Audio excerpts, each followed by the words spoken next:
स्थायी दुकान देने फूल व्यापारियों की मांग, अनिश्चितकालीन अनशन जारी।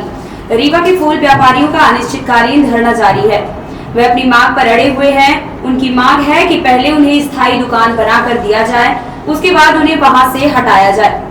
दरअसल रीवा शहर के कोठी कंपाउंड स्थित फूल और प्रसाद की दुकानों के हटाए जाने के नगर निगम के अल्टीमेटम के बाद फूल व्यापारियों ने 4 दिन से दुकानें बंद कर अनिश्चितकालीन अनशन पर बैठ गए हैं। व्यापारियों की मांग है कि पहले स्थायी दुकानें बना कर दिया जाए, इसके बाद उन्हें हटाया जाए। आपको जानकारी के लिए बता दें कि लगभग 40 से 45 वर्षों से फूल व्यापारियों द्वारा यहां दुकानें संचालित कराई जा रही हैं, जहां पर मनकामेश्वर शिव मंदिर और साईं मंदिर स्थित है। लोगों की आस्था का केंद्र होने के कारण यहां भक्तों का सुबह से शाम तक तांता लगा रहता है।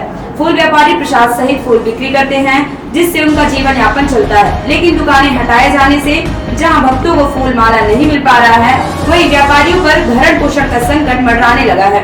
फूल व्यापारियों द्वारा आज नगर निगम कमिश्नर और संभागायुक्त को भी इस विषय का ज्ञापन सौंपने की बात भी कही गई है। दिनों से प्रदर्शन चल रहा है, फूल मंडी बंद है, आप लोग बंद करके रखते हैं। आज कमिश्नर साहब से मुलाकात करने हैं, क्या कुछ बात है?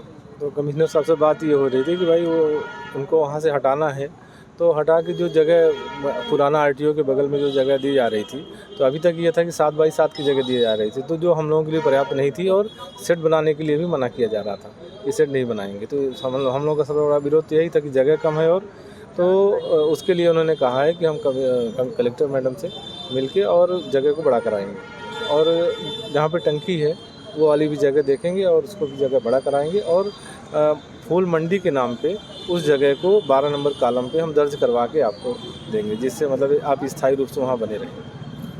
अभी आगे क्या थी आपके लिए? हाँ, हमारी मुख्य मांगे थी कि हम लोगों को स्थायी रूप से जगह दी जाए।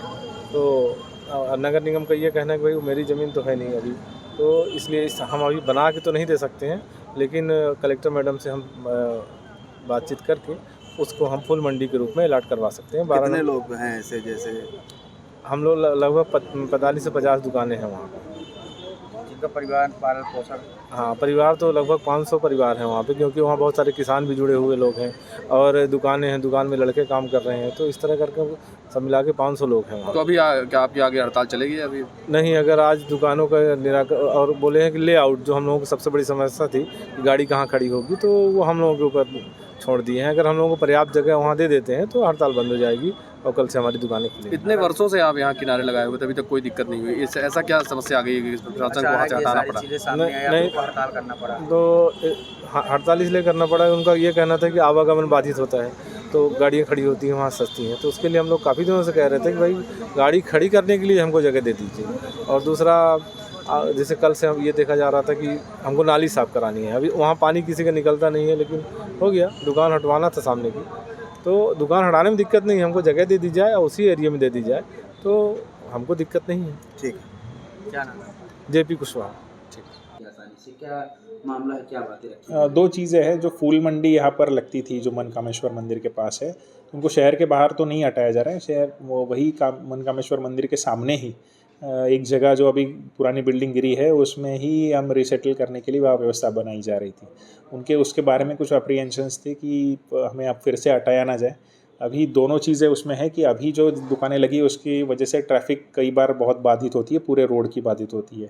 कई बार फूल व्यापारियों द्वारा वहीं पर गाड़ियाँ सजावट की जाती है, फिर भी ट्रैफिक जाम होता है। ये काफ़ी दिनों से ये समस्या है, तो एक सुचारू यातायात व्यवस्था बनाए रखना और इनकी जो लाइवलीहुड है, इनका जो आजीविका है, वो भी बनाए रखना, ऐसे दोनों चीज़ें करने का हम प्रयास कर रहे हैं। इसके तहत ही उनको रीसेटल भी किया जाएगा, और मुझे लगता है कि एक अच्छा वहाँ फुटपाथ बना के वहाँ पर यातायात व्यवस्था भी सुचारू रूप से सुनिश्चित की जाएगी। इसके लिए संघ की ओर से भी हामी दी गई है कि हम इसी व्यवस्था के अंतर्गत ही ये कराएंगे। उनके जो अप्रीहेंशंस 1-2 थे, नई जगह पे कितना स्पेस मिलेगा, कैसा उसका अलाइनमेंट होगा, वो उनके साथ बैठ के चर्चा करके हम लेआउट कराएंगे। सर इसके अलावा रीवा शहर में और भी कई जगह हैं जहाँ इस समय यातायात की काफ़ी व्यवस्था खराब हुई है, जैसे अमैया क्षेत्र है जो पुराना एक बाधित क्षेत्र है, इसके अलावा जेल मार्ग एरिया हो गया, धुलिया टंकी एरिया हो गया, तो इन जगहों के लिए क्या आप सभी जगह पे आप जैसे देखेंगे कि धीरे धीरे हम एक एक जगह लेकर उसको इम्प्रूव करने का प्लानिंग है। जो आपने तीनों जगह बताई, चाहे वो अमैया मार्ग हो, हॉस्पिटल चौराहा हो, उसमें भी योजना में है कि उनको जिस भी कारण से वहाँ यातायात बाधित हो रही है उसको हटाकर हम यातायात सुचारू रूप से सुनिश्चित कराएंगे।